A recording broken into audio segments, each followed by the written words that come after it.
Hi, I'm James. And I'm Antony. And this is Words and Numbers.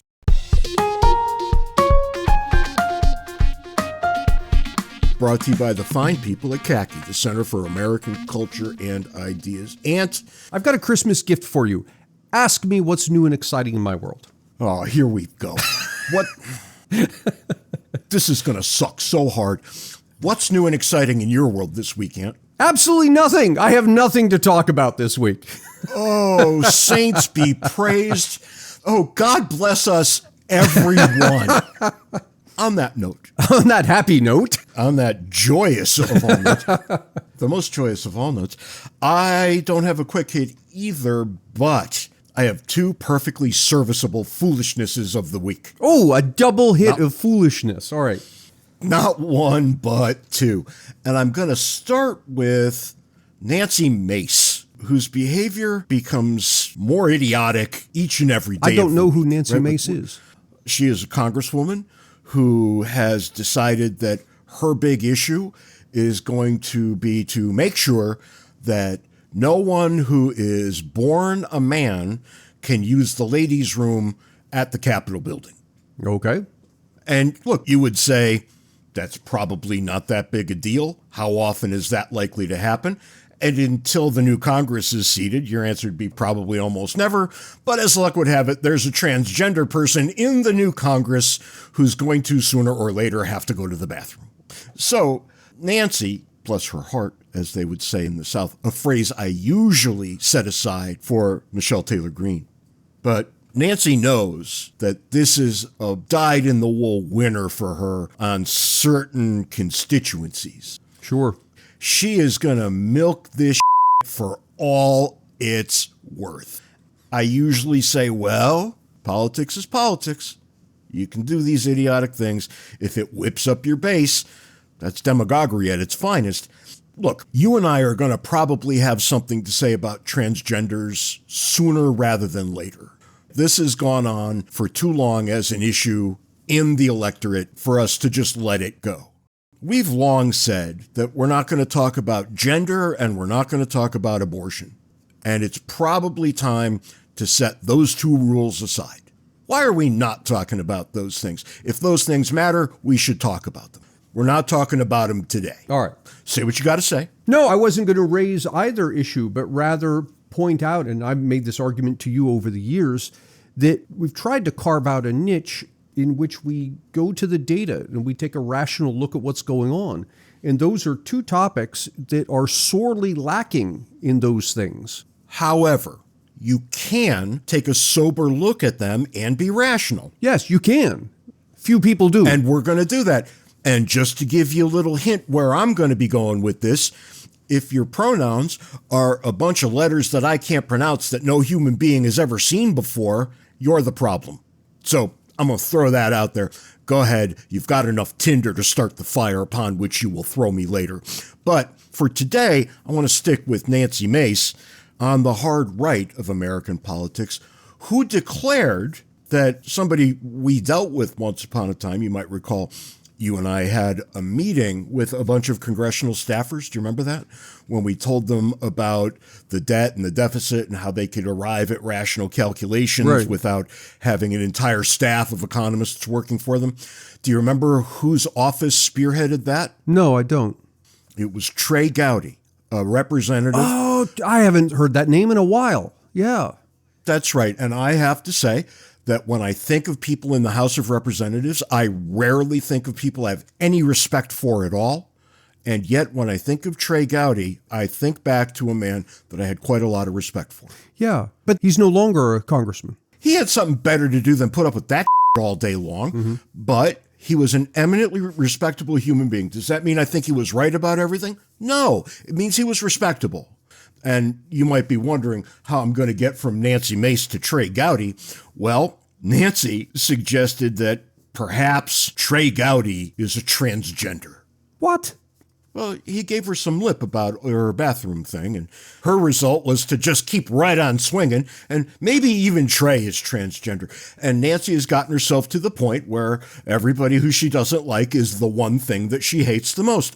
And this is just ridiculous. Oh my God, it's like McCarthyism, but with transgender replacing communist. Yeah, the story is going to be in the link in the show notes, and you can have a look at it all you want. I can't wait to see who she tees up next.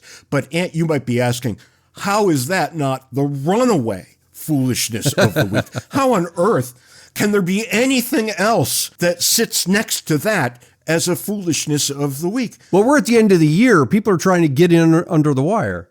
Yeah, and here we have our newly minted president, the president-elect Donald Trump, who opines on Twitter, "Faith is coming back to America and fast!" exclamation point. The perfect gift for this Christmas is the God Bless America or God Bless the USA Bible. Also available are signed copies. Signed by God? Well, that's always the question. And I immediately remembered back when some moron was selling Plato's Republic on Craigslist, and he was selling an autographed copy. And here we have the grifter-in-chief selling autographed Bibles. Congratulations, Donald Trump. You are yet again the foolishness of the week. For one-stop shopping for all things James and Ant, visit our website, wordsandnumbers.org. We give a special shout-out to our Patreon sponsors who help us keep the lights on. If you'd like to contribute, go to patreon.com/wordsandnumbers. This week, I've got a kind of personal story, and the story begins with, as you know, we've moved, and actually we moved a year ago, almost a year ago today. And God, has it been that long? yeah, can you believe that? And I'm still, as I look at my office, I've still got boxes that need to be unpacked and all. And my pipes that need to be sent back to me. Your pipes are sitting right here. James left his packet of pipes last time he was here. I'm holding them hostage so you come back and visit again. That tobacco is going to get too dry to smoke. You best send that back. But here's the thing. As, we're slowly unpacking as we do, and you've gotten to the point now where things are kind of set up, although not entirely. And my wife wanted me to do some vacuuming. The place where we're at has what I consider pretty high tech. It's this central vacuuming where you just bring the hose and you stick it into an outlet in the wall and the hose sucks. You've got. Yeah, that was high tech in the 1960s. Well, it's the first time I've ever had anything like that. Up until this point, I have this thing, the machine you push around. In any event, I'm doing the vacuum. I say, okay, which room do you want vacuumed? Oh, no. It's not which room. I want the whole house vacuumed. All right. So I'm going to do this thing. Aunt, I've been to your house. To vacuum that whole house would take a day and a half. It took me over an hour to do the whole thing. An hour? No. If it took you an hour to vacuum that whole house, you did not do a particularly solid job. Well, let me say this. I stopped at the end of an hour. Okay. That sounds a lot more like it. So I'm done with this, and I thought, this is just ridiculous. There are better things to do with an hour of your time. Of course, you do want the place vacuumed. And I thought maybe it's time to look into getting one of those robo vacuums. I looked at them some years ago, haven't looked at them since. So I got online, I'm poking around, and the prices are kind of reasonable. I'm reading the reviews, and a friend of mine has one. I looked up his, and there's now a couple generations later. And I saw one that I liked. The one that I liked was beyond my budget, but I found a refurbished one. Once in a while I'll do that. I'll buy refurbished stuff, and I find that actually the quality is possibly better because they brought it in, they figured out and made sure that the thing worked, right? I'll just throw this out there. There are all manner of products for which this would not be the case, right? But for anything electronic, you're probably better off buying the refurb because things that come off an assembly line don't get checked. They get thrown in a box and shipped. That's right. Yep. When they go back, they get taken apart. The problem that they had got fixed. Any other problems there might be have been identified. You have much higher quality control on a refurb. Yeah. You might not get the warranty. So you've got to weigh those things off each other. But if I find something that has the same warranty on a refurb as the new product, I always buy the refurb. Yeah. So we did that, or I did that, and got it for about half the retail price. And it's got LiDAR, this radar thing, the laser radar that can see objects. I am wholly unfamiliar with that term. So it's got a bumper like many of these things do, so it bumps into furniture, but it can actually see. If I put something in front of it, it'll stop before it gets to the thing and turn and go around it. That is fascinating. It's astounding. In any event, I set the thing up. And first thing you do, you download the app. And very first thing is it says, okay, it needs to make a map of your house. So hit go. I hit go, and the thing trundles out and starts wandering around the house. And it's doing this for, I don't know, half an hour or so. And then I get a ping on my phone. Okay, we're done. Take a look at this map. Is this accurate? Oh my God. It was a highly accurate map of the house. And it had clearly identified furniture versus walls and the whole thing. So I said, all right, fine. I set this thing up, and 2 o'clock in the morning, every morning, it goes out and vacuums. I come downstairs. The place is clean. I mean, it looks vacuumed, right? Noticeably better. In any event, I start thinking about this, and I'm just, particularly having just a few days ago before done the vacuuming myself, I'm just blown out of the water at how much time and energy this thing has saved for me. And all I have to do now is push a button. It goes and it does this thing. I'm astounded. And then I think about all of the appliances that the modern home has that do things like this for us every day, and we aren't astounded by it. I'm not astounded by it, right? I've got a dishwasher, and you put the dishes in, you push the button, the next day, they're clean. Everybody does this sort of thing. You know how it works. But that visceral sense of, oh my God, how much labor this just saved me, we tend not to have with our appliances because we're so used to them. It takes something like this, of getting this new thing that I'd never experienced before and seeing what it does to get that incredible gut reaction to it. And so I said this to my wife as I'm recounting to her the story I'm recounting to you now and my feelings about this. And she said, yeah, her grandmother had hired people to come and help whatever it was, draw water from the well or clean the house or whatever it is. And her grandmother's family was not rich. They were regular middle class, even a little bit less. And it was the case that, 100 years ago or more, even middle class families would have servants who would do things, right? And we don't have servants today, but we've got appliances. The appliances do that plus more that the servants used to do. Yeah. I'm loath to let any stranger, hell man, I'm loath to let any human being into my house. It's just a private space and I don't like that. But I have servants in every room. Yeah.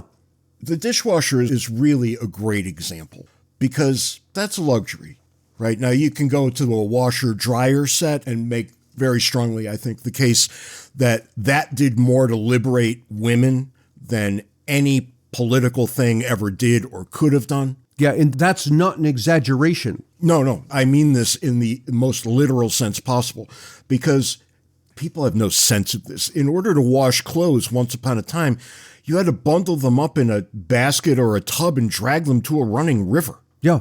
And in the wintertime, you either couldn't find one or it became extraordinarily difficult. But it was never an easy, pleasant task.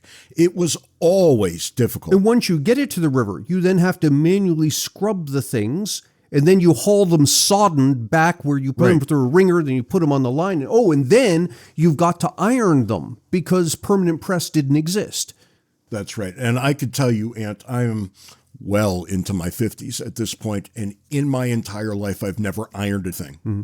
But a dishwasher, on the other hand, that's more of a luxury, right? Because washing dishes is not nearly as difficult as washing clothes would be. That's right. You can make a pretty strong case that, all right, we're going to call a washer dryer as close to a necessity as you can get without going over the line.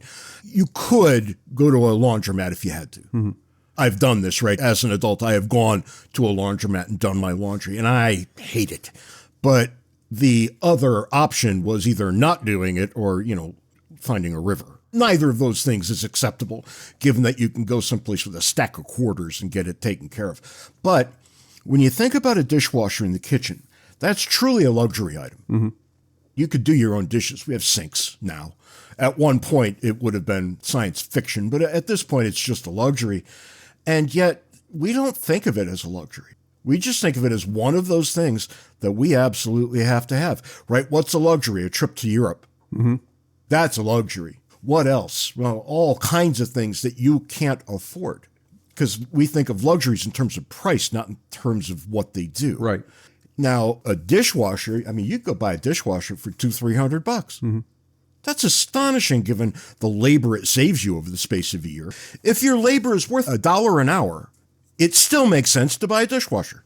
Right. Imagine if you paid somebody to come and do your dishes. What that would cost you. Right. It would cost you a fortune. So too, with so many mundane tasks that we have eclipsed through these little tiny luxuries like your robot vacuum.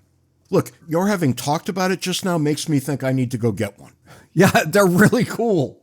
That's about what it took for me to go from thinking once every 6 months I should look into robot vacuums to now thinking, why don't I have a robot vacuum? Right.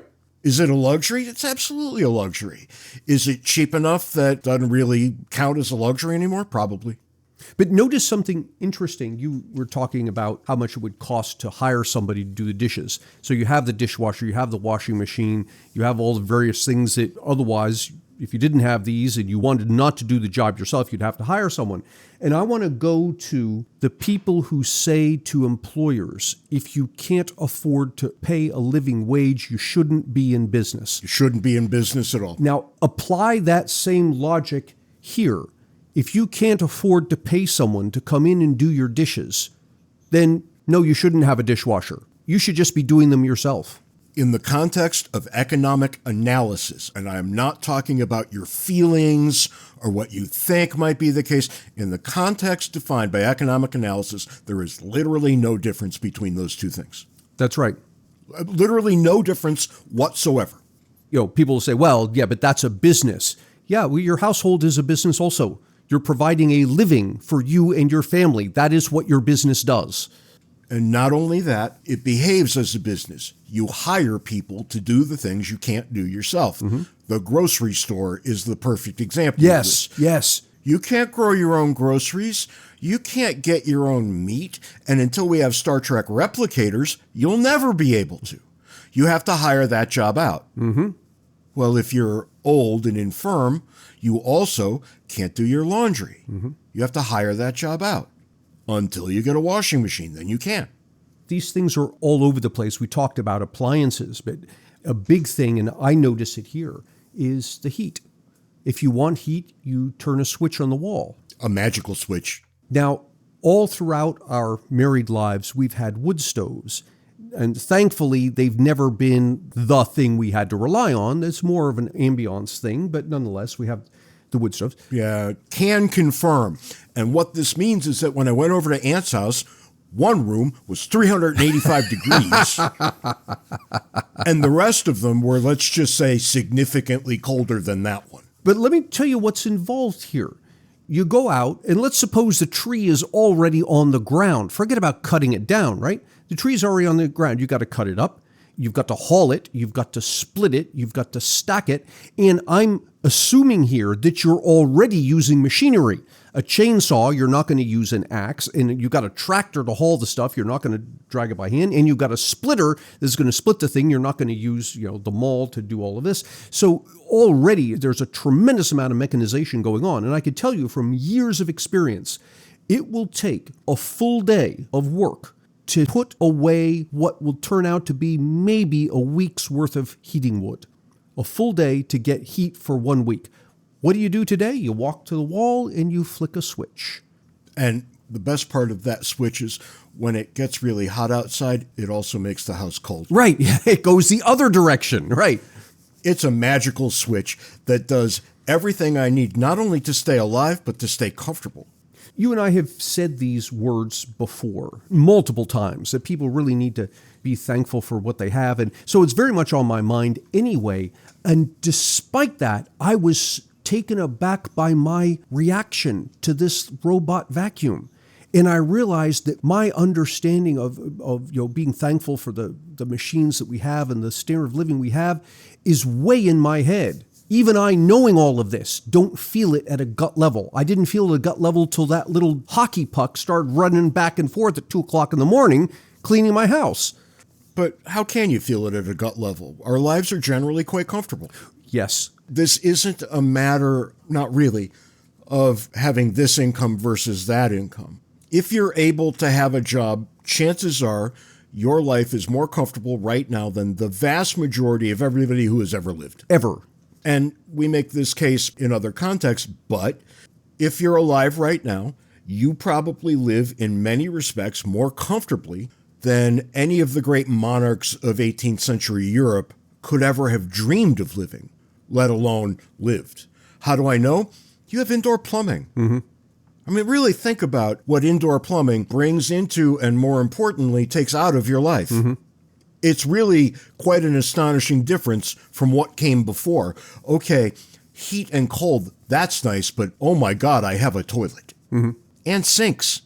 You know, if you're out looking for an apartment and you're thinking, oh God, I got to pay, $1,800 a month in rent to live in this ridiculous city, fill in whatever city you want, and you walk in, there's no question in your mind that there's going to be a toilet there. Right. And hot water. It's not like you say, let me see the sinks. I want to make sure it has sinks. Right. Right. Nobody thinks this way.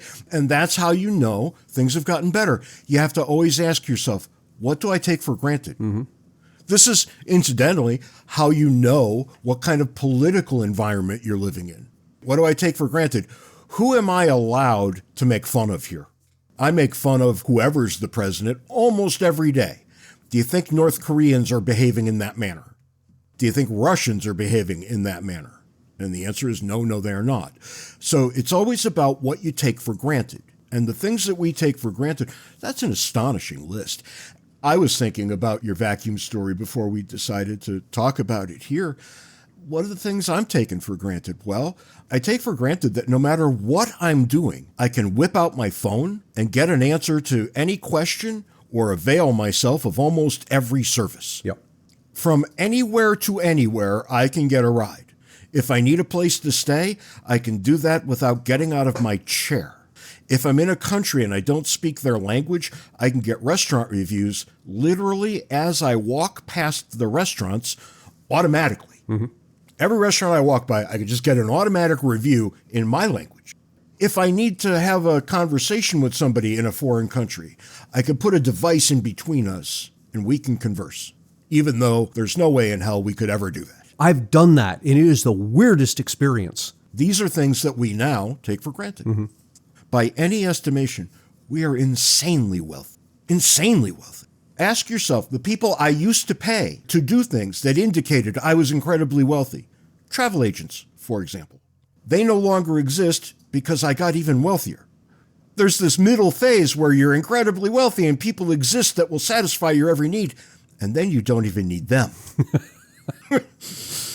And then people moan about how hard life is. No, Pumpkin, it's not. It's not hard at all. You're not going to freeze to death, no matter where you are in the country right now. You may be really cold. You might be uncomfortable. You may think, oh my God, I got to pay the gas bill. But you're not going to freeze to death. And you're not going to spend a day stacking an hour's worth of wood. Yeah. It's kind of astonishing when you think about it. I'm always amazed, and I mean this quite literally. As I live, I'm amazed every day by something that I had heretofore not paid any attention to. That's, I think, when you start to realize how good you've got it. I live in what, when I was a young person, I would have thought I live in the sci-fi future. Oh, yes. Not in the Blade Runner future where everything is dark and grim and nobody's got enough food to eat. No. I live in the science fiction future where, with a few really glaring exceptions, we're all doing way better than we once did. Mm-hmm. And those glaring exceptions need not exist but for our pig-headedness in the first place, which means we'll figure it out at some point. I don't know, when you look around, the comforts of life are kind of overwhelming. And we've said this before. We're so comfortable now that we have to go out and exercise at the end of the day instead of breaking our all day long to do our jobs. So, as long as that's the case, I guess I got nothing to complain about. Not really. You, James, nothing to complain about. I'll find something, I'll work on it. But we've all got it pretty soft, me included. And that's all the time we've got this week on Words and Numbers. Until next time, send us email, wordsandnumberspodcast@gmail.com. Try to be nice to one person who doesn't deserve it. Till next week, can't take it easy. See you next week, James.